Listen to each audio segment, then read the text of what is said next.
ಈ ಅದ್ಭುತವಾದ ಗೋವಿಂದನ ನಾನು ತಿರುಪತಿಯಿಂದ ತೊಗೊಂಡು ಬಂದಿದ್ದೆ. ಜನರಲಿ ನನಗೆ ಅಲ್ಲಿ ಹೋದಾಗೆಲ್ಲ ನನಗೆ ಏನಾದರೂ ಒಂದು ವಿಶೇಷವಾಗಿ ತರುವಂಥ ಅಭ್ಯಾಸ. ಈ ಸರಿ ಈ ಗೋವಿಂದನ ತೊಗೊಂಡು ಬಂದೆ. ಇದು ಸೆರಾಮಿಕ್ ಪೌಡರಲ್ಲಿ ಮಾಡಿದ್ದಾರೆ ಅಂತ ಅವ್ರು ಹೇಳಿದ್ರು. ಬಟ್ ಅದ್ಭುತವಾಗಿ ಬಂದಿದೆ ಔಟ್ಕಮ್ಮು ಗೋವಿಂದದು. ಅವ್ನ ನಗುಮುಖ, ಆ ಶಂಖಚಕ್ರ, ಆ ಕಿರೀಟ, ಕೈ ಕಾಲುಗಳ ಪ್ರಪೋರ್ಷನ್ಸು ಪರ್ಫೆಕ್ಟಾಗಿ ಬಂದಿದೆ. ಸೊ ಈ ಗೋವಿಂದನ ಇವತ್ತು ಹೇಗೆ ಅಲಂಕಾರ ಮಾಡೋದು ಅಂತ, ಮನೇಲೇ ನಾವು ಗೋವಿಂದನ ಹೇಗೆ ಅಲಂಕಾರ ಮಾಡ್ಬೋದು ದೇವಸ್ಥಾನದಲ್ಲಿ ಮಾಡೋ ಥರ ಅಂತ ಈ ವಿಡಿಯೋದಲ್ಲಿ ನಾವು ನೋಡೋಣ.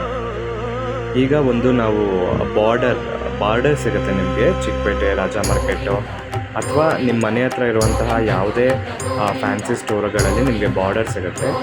ನಿಮ್ಗೆ ಇಷ್ಟವಾದ ಕಲರ್ದ ಬಾರ್ಡರ್ನ ತೊಗೊಂಡು ಈ ಥರ ನೀವು ಗೋವಿಂದಗೆ ಪಂಚೆನ ಕಟ್ಕೊಳ್ಬೋದು.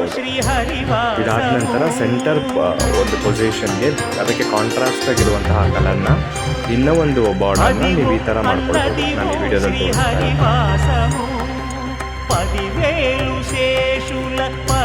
ಈ ಎರಡೂ ಆದಮೇಲೆ ನೀವು ಮೂರನೇದಾಗಿ ಇನ್ನೂ ಒಂದು ಸಣ್ಣದಾಗಿರುವಂತಹ ಬಾರ್ಡರ್, ಇದು ಆ್ಯಕ್ಚುಲಿ 2 ಇಂಚ್ ಇದೆ ಬಾರ್ಡರು. ನೀವು 1 ಇಂಚ್ ಇರುವಂಥ ಬಾರ್ಡರ್ನ ತೊಗೋಬೇಕಾಗುತ್ತೆ. 1 ಇಂಚ್ ಇರುವಂಥ ಬಾರ್ಡರ್ನ ತೊಗೊಂಡು ನೀವು ನಾನು ಈ ವಿಡಿಯೋದಲ್ಲಿ ನಿಮಗೆ ವಿಶೇಷವಾಗಿ ತೋರಿಸೋ ಥರ ಸೊಂಟಕ್ಕೆ ಮತ್ತು ಈ ಮಧ್ಯದಲ್ಲಿರುವಂತಹ 2 ಇಂಚ್ ಬಾರ್ಡರ್ಗೆ ಎರಡೂ ಸೇರಿ ನೀವು ಹಿಂದೆಗಡೆ ಕಟ್ಕೊಳ್ಬೇಕಾಗತ್ತೆ. ಈ ಥರ ಕಟ್ಕೊಳ್ಳೋದ್ರಿಂದ ನಿಮ್ಗೆ ಏನಾಗುತ್ತೆ ಅಂದರೆ ಒಂದು ಪರ್ಫೆಕ್ಟು ಪಂಚೆದು ನಿಮಗೆ ಪ್ರಪೋರ್ಷನಲ್ಲಿ ನಿಮಗೆ ಅದು ಕಾಣುತ್ತೆ.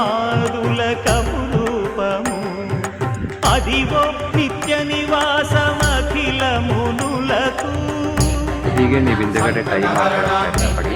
ಆ್ಯಕ್ಚುಲಿ ಅಲ್ಲಿ ಇದನ್ನು ಯಾರು ಮಾಡಿದಾರೋ ಆರ್ಟಿಸ್ಟು ಅವ್ರು ಎಷ್ಟು ಅದ್ಭುತವಾಗಿ ಕೆಲಸ ಮಾಡಿದ್ದಾರೆ ಅಂದರೆ ಕೈ ಪಕ್ಕದಲ್ಲಿ 2 ಕಡೆ ಹೋಲ್ ಕೊಟ್ಟಿದ್ದಾರೆ. ಯಾಕಂದರೆ ನಾವು ಅದಕ್ಕೆ ಏನಾದರೂ ಆ ಪಂಚೆ ಆ ಥರ ಟೈ ಮಾಡಬೇಕಂದ್ರೆ ಅಥವಾ ಬಟ್ಟೆನ ಹಿಂದೆ ಹೇಳ್ಕೊಳ್ಳೋದಕ್ಕೆ ಯೂಸ್ಫುಲ್ ಆಗಿರುತ್ತೆ ಅಂತ ಅವ್ರು ಆ ಥರ ಮಾಡಿದ್ದಾರೆ.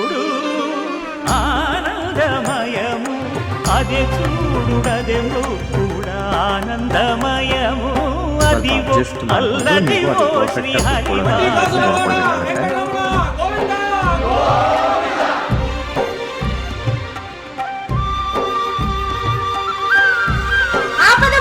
ಹಿಂದೆಗಡೆ ಇರೋ ಒಂದು ಟೈ ಮಾಡ್ಕೊಳ್ಳಿ.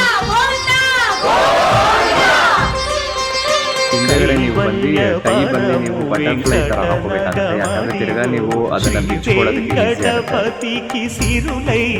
ಸೊ ಆಮೇಲೆ ಒಂದು ಶಾರ್ಪಾಗಿರುವಂಥ ಕಡ್ಡಿನ ಕಂಬಿನ ತೊಗೊಂಡು ಈ ಕಾಲುಗಳ ಮಧ್ಯದಲ್ಲೂ ಕೂಡ ಒಂದು ಸಣ್ಣದಾಗಿರುವಂಥ ಜಾಗ ಕೊಟ್ಟಿದ್ದಾರೆ, ಅಲ್ಲಿ ಅದನ್ನು ಒಳಗಡೆ ಕಳಿಸುವಂಥ ಪ್ರಯತ್ನ ಪಡಿ.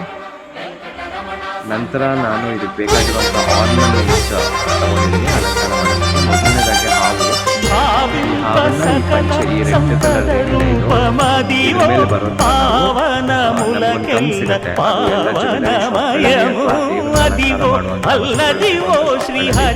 ಗಮ್ ನಮಗೆ ಸಿಗುತ್ತೆ. ಆ ಗಮ್ಮನ್ನ ಸಹಾಯದ ಮುಖಾಂತರ ಅದನ್ನು ನಾವು ಅಂಟಿಸ್ಕೊಳ್ಬೋದು. ನಂತರ ಕಿರೀಟದ ಅಲಂಕಾರ ಮಾಡ್ಕೊಳ್ಳೋಣ. ಕಿರೀಟದ ಅಲಂಕಾರಕ್ಕೆ ಬೇಕಾಗಿರುವಂತಹ ಸಾಮಗ್ರಿಗಳನ್ನು ಇಟ್ಕೊಂಡು ಫಸ್ಟ್ ಮೊದಲನೇದಾಗಿ ಈ ಥರದ ಒಂದು ಆರ್ನಮೆಂಟನ್ನು ನೀವು ಮೊದಲು ಹಾಕ್ಕೊಳ್ಬೇಕಾಗತ್ತೆ ಕಿರೀಟಕ್ಕೆ. ನಂತರ ನಿಮಗೆ ಈ ಕಿರೀಟ ಸಿಗುತ್ತೆ. ಈ ಥರದ ಕಿರೀಟ ಈ ಗೋವಿಂದನಿಗೆ ಸೂಟ್ ಆಗುತ್ತೆ. ಸೊ ಇದನ್ನು ಕೂಡ ನೀವು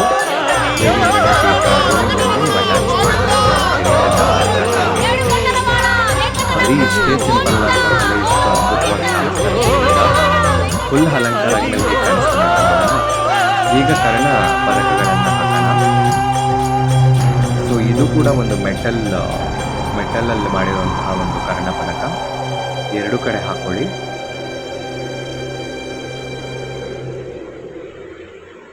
ಈ ಜ್ಯುವೆಲರೀಸ್ಗಳ ಬಗ್ಗೆ ನಿಮ್ಗೆ ಏನಾದರೂ ಮಾಹಿತಿ ಬೇಕಾಗಿದ್ದರೆ ನಿಮಗೆ ಕಮೆಂಟ್ ಮಾಡಿ, ನಾನು ಅದ್ರ ಬಗ್ಗೆನೂ ಕೂಡ ನಿಮ್ಗೊಂದು ವಿಡಿಯೋ ಮಾಡ್ತೇನೆ. ಗೋವಿಂದ ಬಂದು ಅಲಂಕಾರ ಪ್ರಿಯ, ಅವನಿಗೆ ಎಷ್ಟು ಅಲಂಕಾರ ಮಾಡಿದ್ರೂ ಅದ್ಭುತವಾಗಿ ಕಾಣಿಸ್ತಾನೆ. ಸೊ ಈಗ ಅವನಿಗೆ ಒಂದು ಸಣ್ಣದಾಗಿರುವಂತಹ ಬ್ಲೂ ಕಲರಲ್ಲಿರುವಂತಹ ಒಂದು ನೆಕ್ಲೆಸನ್ನು ಹಾಕೋಣ. ನಾವು ಆ್ಯಕ್ಚುಲಿ ಫಸ್ಟು ನೆಕ್ಲೆಸನ್ನು ಹಾಕ್ಕೊಂಡು ಆಮೇಲೆ ಕರ್ಣಪದಕಗಳನ್ನ ಇಟ್ಕೋಬೇಕಾಗಿತ್ತು. ಬಟ್ ಫಸ್ಟ್ ಕರ್ಣಪದಕಗಳನ್ನ ಇಟ್ಕೊಂಡಿದ್ದೀವಿ. It's okay. ಒಂದು ಕರ್ಣಪದಕನ ತೆಕ್ಕೊಂಡು ನೀವು ನೆಕ್ಲೆಸನ್ನು ಹಾಕಿ ತಿರ್ಗಾ ಕರ್ಣಪದಕಗಳನ್ನು ಹಾಕೋಬೋದು. ಈ ಕರ್ಣಪದಕಗಳು ಅಥವಾ ಇನ್ಯಾವುದೇ ಜ್ಯುವೆಲರೀಸ್ಗಳು ದೇವರುಗಳಿಗೆ ಅಟ್ಯಾಚ್ ಮಾಡೋದಕ್ಕೆ ನಮಗೆ ಗಮ್ ಸಿಗುತ್ತೆ. ಆ ಗಮ್ಮನ್ನು ಬಳಸ್ಕೊಂಡ್ರೆ ನಿಮಗೆ ಅದು ಬೀಳೋದು ಇಲ್ಲ, ತುಂಬ ಚೆನ್ನಾಗದು ಅಂಟ್ಕೊಳ್ಳುತ್ತೆ ಮತ್ತು ನೀವು ಈಸಿಯಾಗಿ ಕೂಡ ಅದನ್ನು ತೆಕ್ಕೊಳ್ಬೋದಾಗತ್ತೆ.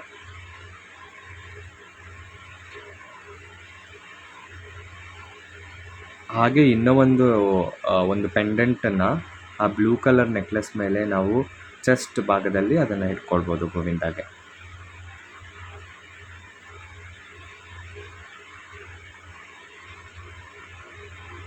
ಆಮೇಲೆ ನಿಮಗೆ ಲಕ್ಷ್ಮೀದು ಕಾಸುಗಳು ಸಿಗುತ್ತೆ. ಆ 2 ಕಾಸು ಲಕ್ಷ್ಮಿ ಮತ್ತು ಪದ್ಮಾವತಿನ ಇಂಡಿಕೇಟ್ ಮಾಡೋ ಥರ, ಅಂದರೆ ಆ ಗೋವಿಂದನ ಹೃದಯ ಕಮಲಗಳಲ್ಲಿ ಅವರು ಇರೋ ಥರ ನಾವು ಅಂಟಿಸ್ಕೊಳ್ಳೋಣ. ಮಧ್ಯದಲ್ಲಿ ಒಂದು ಸ್ಟೋನ್ ಇರುವಂತಹ ಇನ್ನೂ ಒಂದು ಚಿಕ್ಕದಾದಂತಹ ಒಂದು ಪೆಂಡೆಂಟನ್ನು ಇಟ್ಕೊಳ್ಳೋಣ.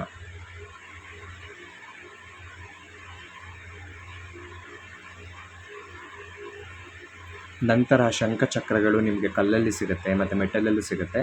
ನಾನು ಈ ಶಂಖಚಕ್ರಗಳು ಅದ್ಭುತವಾಗಿ ಕಾಣಿಸ್ತಾ ಇರೋದ್ರಿಂದ ನಾನು ಅದಕ್ಕೆ ಒಂದು ಸಣ್ಣದಾದಂತಹ ಒಂದು ಸ್ಟೋನ್ ವರ್ಕ್ ನಾನೇ ಮಾಡಿರುವಂತಹ ಒಂದು ಇದನ್ನು ಇಟ್ಕೊಳ್ತಾ ಇದ್ದೀನಿ. ಒಂದು ಸ್ಟೋನ್ ಸಣ್ಣದಾಗಿರುವಂತಹ ಒಂದು ಪಿಂಕ್ ಕಲರ್ ಸ್ಟೋನನ್ನು ಶಂಖಚಕ್ರಗಳಿಗೆ ಇಟ್ಕೊಳ್ತಾ ಇದ್ದೀನಿ ಮತ್ತು ಕೈ 2 ಭಾಗದಲ್ಲಿ ಒಂದೊಂದು ಇಟ್ಕೊಳ್ತಾ ಇದ್ದೀನಿ.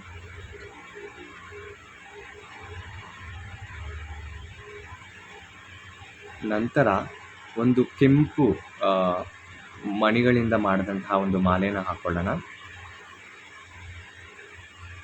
ನಂತರ ಅದೇ ರೀತಿ ಮುತ್ತಲ್ಲಿ ಮಾಡಿದಂತಹ ಇನ್ನೊಂದು ಮಾಲೆನ ಹಾಕ್ಕೊಳ್ಳೋಣ.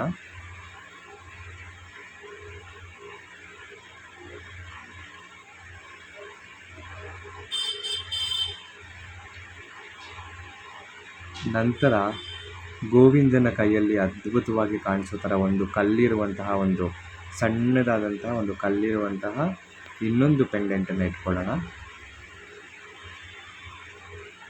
ನಂತರ ಈ ಆರೆಂಜ್ ಕಲರ್ ಬಣ್ಣದ ಈ ಮಾಲೆನ ಹಾಕ್ಕೊಳ್ಳೋಣ.